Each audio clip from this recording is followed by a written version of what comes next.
Hola, ¿qué tal? J'espère que vous allez bien, que vous vous portez bien, que vous avez passé une bonne journée, que vous êtes là, prêt à vous détendre. Aujourd'hui, on va parler d'une affaire assez mystérieuse. Là, on va pas parler d'un criminel ou d'une histoire forcément d'horreur, mais on va quand même parler de quelque chose qui pourrait toucher le paranormal, mais qui est en tout cas, pour sûr, assez sombre. Je vais vous parler d'une affaire de meurtre. Mais le meurtrier se rend pas forcément compte que ce qu'il a fait, c'est mal. Vous allez comprendre au fur et à mesure de l'histoire, vous inquiétez pas. Si la vidéo vous plaît, n'hésitez pas à liker la vidéo, n'hésitez pas également à vous abonner à la chaîne si ce n'est pas déjà fait pour le soutien. Nous, on est parti pour se plonger dans l'affaire du meurtre de la sorcière de la vallée de Ringtown.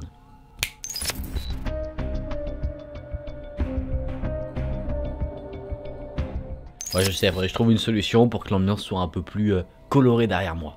On est donc en 1934, dans une petite ville, un village pour tout vous dire, qui s'appelle Ringtown. Ce village se situe en Pennsylvanie et c'est un village assez isolé, ce qui fait que les habitants n'ont pas encore accès à la modernité. Toutes les maisons n'ont pas l'électricité ou l'eau courante par exemple. Donc avoir un téléphone là-bas, c'est plutôt mort. Je peux te dire que tu captes pas très bien la 4G. Les habitants, c'était majoritairement des Allemands qui avaient émigré en Pennsylvanie dans ce petit village. Du coup, ils avaient amené avec eux leur dialecte, mais aussi leurs croyances. Et leur croyance était assez particulière, c'est qu'ils croyaient assez fortement en la sorcellerie. Là vous vous dites sûrement, mais Aken, où est-ce que tu nous emmènes? Attendez, vous allez comprendre. Dans ce petit village, il y avait une vieille femme âgée de 63 ans, du nom de Susanna Memet. Elle habitait dans une ferme avec sa fille adoptive, qui elle s'appelait Tavila, âgée de 24 ans. Et cette vieille femme, elle a une réputation. La réputation d'être une sorcière depuis pas mal de temps. Et ce qui lui a valu cette réputation, c'est qu'en fait en 1910, elle avait un mari. Et un jour, cette vieille femme a rêvé, elle a eu une sorte de prémonition selon ce qu'elle disait, où elle voyait son mari mourir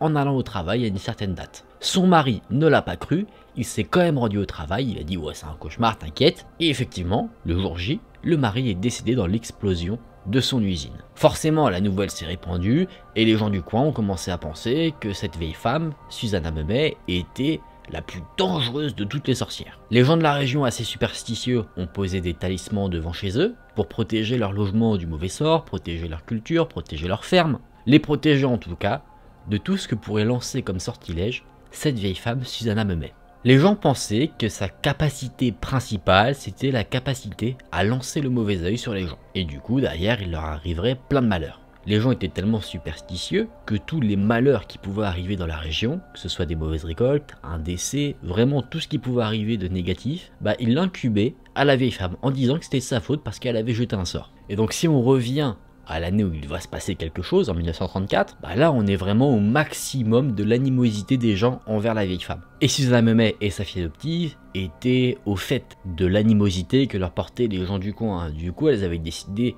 de s'exclure un peu de la société pour se protéger. Elles ont décidé de rester cloîtrées chez elles pour préserver leur vie, ça semble logique. Et le 17 mars, la vieille femme s'occupait d'un homme. Un homme qu'elle hébergeait et comme beaucoup de sorcières, pratiquant la guérison, elle le soignait parce qu'il s'était gravement blessé. Cet homme s'appelait Jacob Rice et au moment où tout a un peu basculé, il était en train de se faire changer un pansement par la vieille femme.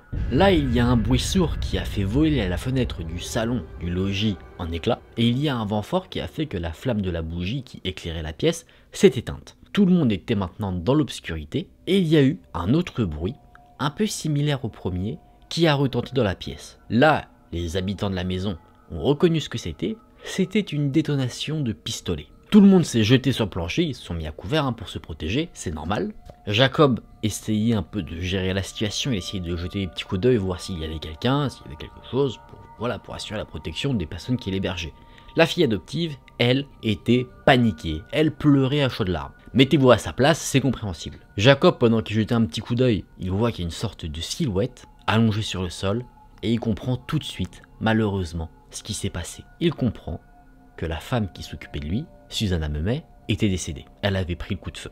Jacob jette un petit coup d'œil sur le terrain et il ne voit personne. Il se dit que la personne qui a attaqué la ferme est partie. Jacob et Tavila quittent le lieu et vont chercher de l'aide. En tout cas, ils vont chez quelqu'un d'autre qui a un téléphone pour pouvoir appeler la police. Oui, je sais, je vous ai dit qu'avoir un téléphone c'était compliqué, mais il y en avait quand même qui avaient de quoi. Pas forcément dans la ville de Ringtown, mais dans d'autres villes avoisinantes qui étaient un peu plus développées. La police est donc prévenue, et c'est un détective qui est appelé sur les lieux pour investiguer la scène de crime. Il s'appelle Louis Bono, et il avait plutôt bonne réputation. La réputation d'avoir la capacité à résoudre les crimes, un peu à la manière d'un Sherlock Holmes.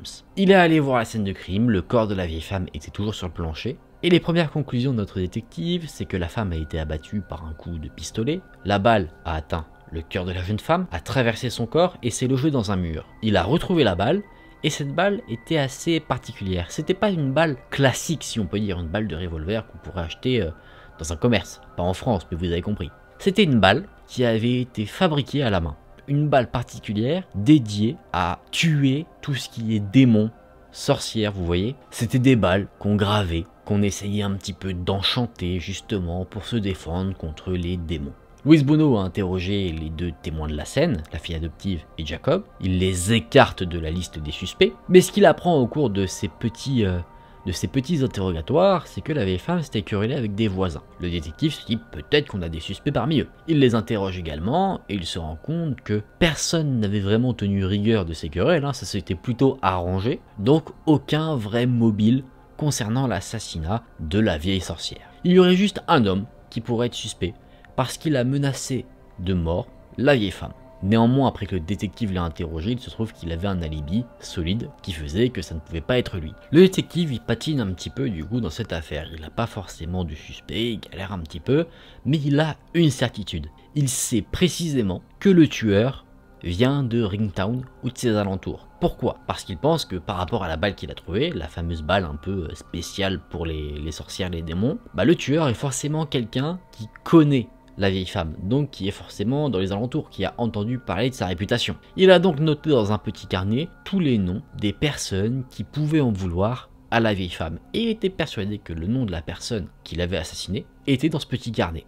Au cours de son enquête, il apprend qu'un homme, Paul Stuffer, possédait une arme qui pouvait tirer le type de balle qui a tué la sorcière, et que selon ses dires, il était maudit par elle. Donc on aurait potentiellement un mobile et l'arme du crime. Peut-être même notre meurtrier alors. Le détective s'est rendu chez lui, et en arrivant chez lui, il a été assez surpris parce que devant la maison, il y avait une grosse barre en argent qui empêchait un peu l'accès. Et en fait, c'était une barre en argent pour empêcher que des sortilèges puissent attaquer la maison. Paul Stuffer était pas très coopératif vis-à-vis de l'enquête. Il refusait de laisser entrer le détective pour qu'il puisse investiguer un peu la maison, faire son enquête tranquillement. Du coup, on pourrait avoir quelques suspicions à son encontre. Le détective fait donc arrêter l'homme et il obtient un mandat. Pendant que l'homme était arrêté, il a dit « Tout le monde sait que je la déteste, elle a maudit mon bétail se sauvait, il mourait, il attrapait des maladies. J'ai bien un pistolet qui pourrait tirer ces fameuses balles magiques, mais ce n'est pas moi, même si j'aurais bien aimé. » Le détective, il revient avec un mandat de perquisition, il fouille la maison et effectivement, il trouve l'arme en question. Il procède à une expertise balistique pour voir si la balle a été tirée par le pistolet. Je rentre pas dans les détails, mais cette expertise indique clairement qu'il n'y a pas de concordance. Cette arme n'a pas été utilisée pour ce crime. Et là, pour la première fois quasiment de sa carrière, le détective se dit « Je suis dans une impasse. Je ne suis pas sûr de pouvoir résoudre cette affaire. » Il marchait donc un peu dans le village de Ringtown, il essayait de réfléchir, de rassembler un peu tous les indices qu'il avait eu en sa possession. Et là, par chance ou par hasard, il tombe devant une grange, et juste devant cette grange, il y avait un moule qui avait été servi pour créer des balles. Le détective a regardé un petit peu avec attention, il se trouve que les tailles des balles qu'on pouvait faire avec ce moule correspondaient exactement à la taille de la balle qui avait tué la vieille sorcière. Louis Bono se renseigne un petit peu sur le propriétaire de cet endroit, et il semblerait que ça appartienne à un jeune homme de 24 ans, Albert Chinsky, qui accusait, lui aussi, la vieille femme de lui avoir jeté un sort. Mais pas n'importe quel sortilège, une malédiction. Louis Bono fait donc arrêter cet homme pour l'interroger, en savoir un peu plus, et déjà cet homme présente un comportement assez particulier. Il ne s'aventure jamais au rez-de-chaussée de sa maison. Pourquoi? Parce que c'est assez chelou comme comportement. Il dit que la vieille femme a envoyé des démons chez lui et que ces démons hantent le rez-de-chaussée. Du coup, il a dû trouver de nouvelles issues pour passer directement de l'extérieur à l'étage. En plus de ça, pendant qu'il est arrêté, le jeune homme semble assez excité de raconter son histoire. Il dit qu'il est allé voir plein de personnes spécialisées, des guérisseurs, d'autres sorciers, d'autres sorcières, pour enlever le mauvais œil qui avait été lancé par la vieille femme décédée, et que aucun n'avait réussi à l'aider, sauf un qui lui a dit que le seul moyen pour se libérer de cette malédiction, c'était de tuer la personne qui lui avait jeté, en soi tuer la vieille femme. Mais pas de n'importe quelle manière, avec une fameuse balle spécialisée en ce sens, une balle un peu magique. Le policier qui était en train de l'arrêter a dit Bah du coup c'est vous, c'est limite un aveu. Et là le mec répond que non. Il sort un alibi, il dit qu'il était à un autre endroit avec sa compagne. Quelques minutes plus tard, un pistolet est retrouvé dans les buissons à côté de son domicile. C'était un pistolet qui n'appartenait pas directement à Alberchinski mais par un employé d'une mine qui était à côté. Et cet homme, ce mineur, a dit qu'il avait effectivement prêté l'arme à Alberchinski. Là, le suspect principal dans cette affaire du coup, ce Albert, il sent que ça commence à être un peu moisi pour lui. Du coup il dit effectivement, le soir du meurtre, je me suis rendu à côté de la maison, mais je l'ai pas tué. Mais là son histoire va commencer un peu à puer parce que les policiers ils ont du mal à le croire, ils se disent attends, il y a 10 minutes il nous dit qu'il était pas là, maintenant il nous dit qu'il était là, du coup ils lui disent mais pourquoi vous y êtes allé? Et là il va dire, et là on peut encore dire qu'il avoue ce qu'il a fait, il dit j'étais allé là-bas pour la tuer. Là les policiers ils sont choqués, ils disent soit il a un problème au cerveau et il sait pas ce qu'il fait, soit il est fier de ce qu'il a fait, mais il est en train d'avouer son crime, enfin il se rend pas compte qu'il est en train d'avouer, clairement. Et en plus il avoue pas avec des remords, il avoue ça comme s'il en était plutôt fier. Et du coup, voyant que les policiers sont assez surpris, Alberchinski, pensant que ça va peut-être le dédouaner, décide de raconter son histoire. Le petit problème qu'il a avec cette vieille femme. Il raconte qu'il y a 7 ans, quand il avait 17 ans, il travaillait pour un agriculteur qui était voisin de la vieille femme. L'agriculteur et Susanna Mamie se querellaient concernant à la délimitation des terrains. Vous voyez, le querelle de voisinage un peu classique, hein, qu'on peut voir dans des reportages ou ce genre de choses où on te dit non mais ça c'est sur mon terrain, ça c'est à moi, toi ça s'arrête là, moi ça s'arrête là.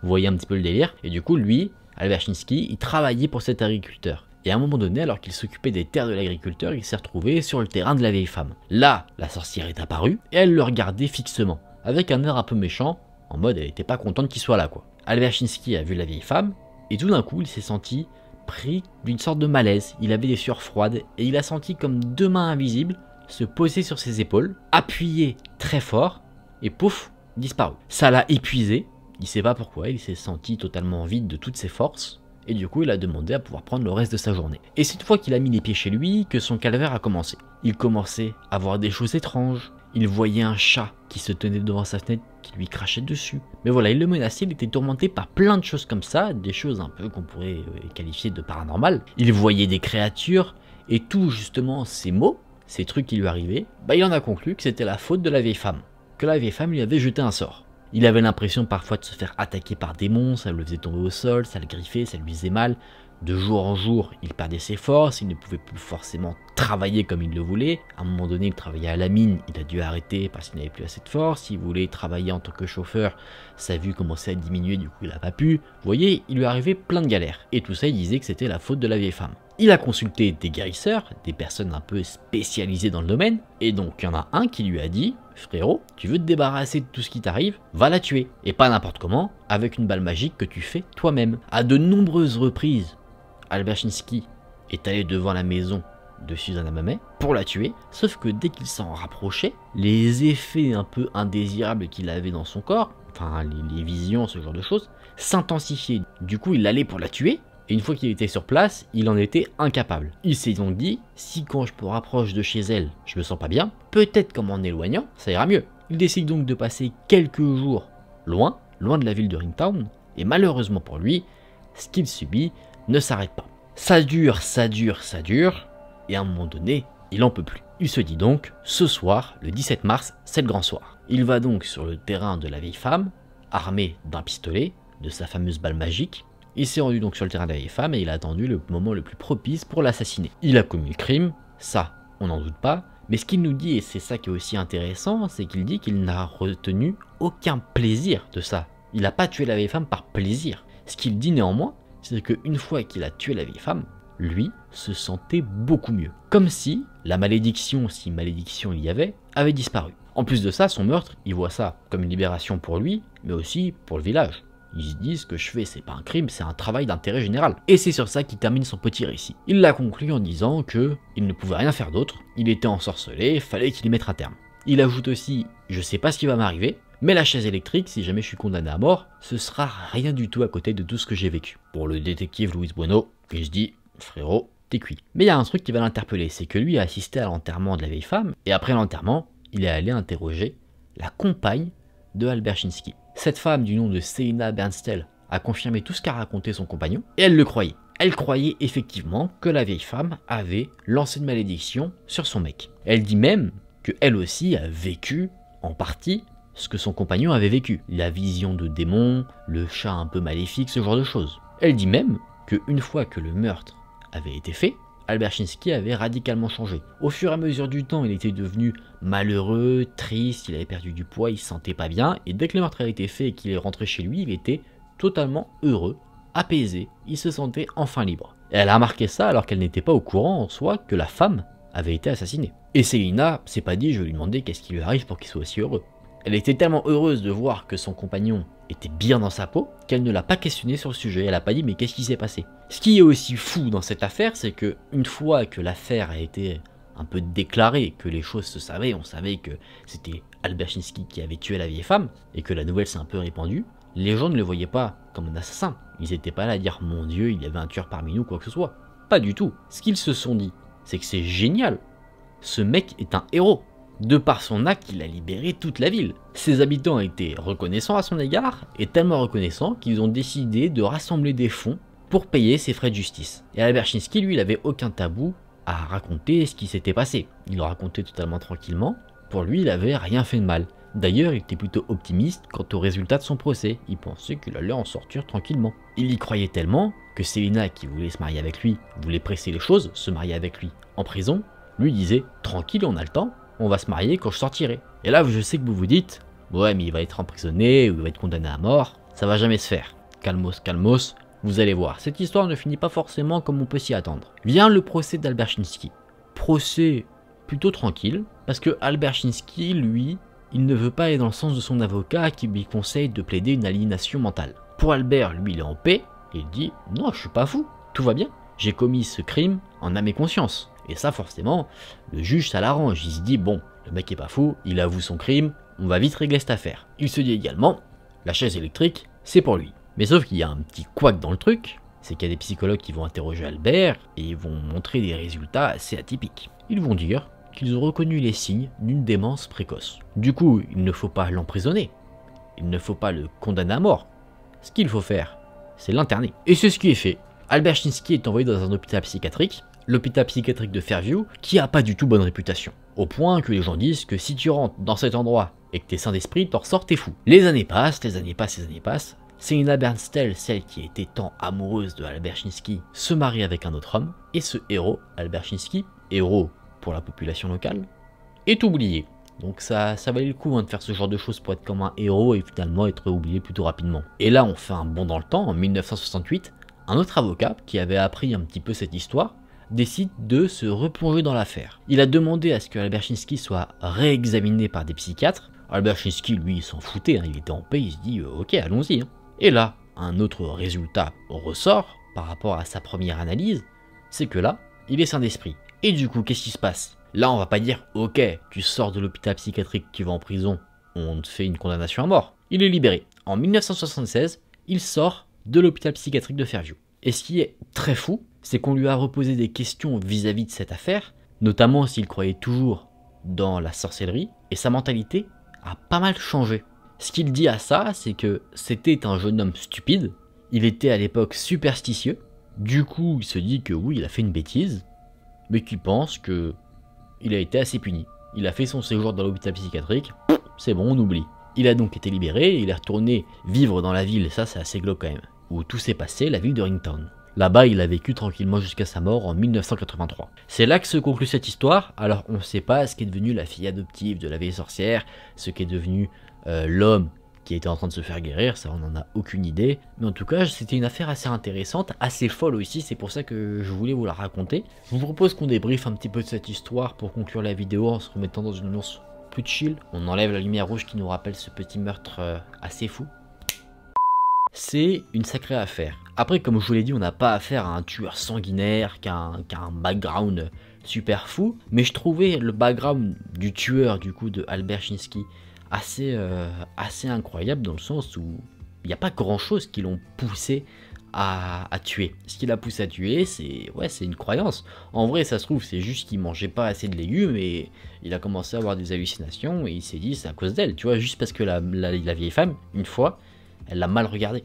c'est vraiment, vraiment fou. Dites-moi en commentaire vous si vous connaissez cette histoire, et dites-moi aussi ce que vous en avez pensé. Les amis, si vous avez apprécié cette vidéo, cette petite enquête, n'hésitez pas à liker la vidéo, n'hésitez pas également à vous abonner à la chaîne pour être au courant de toutes les prochaines vidéos que je peux sortir à l'avenir. Merci d'avoir regardé la vidéo, j'espère que vous avez passé un bon moment. Nous on se retrouve très vite, je vous dis à la prochaine. Salut!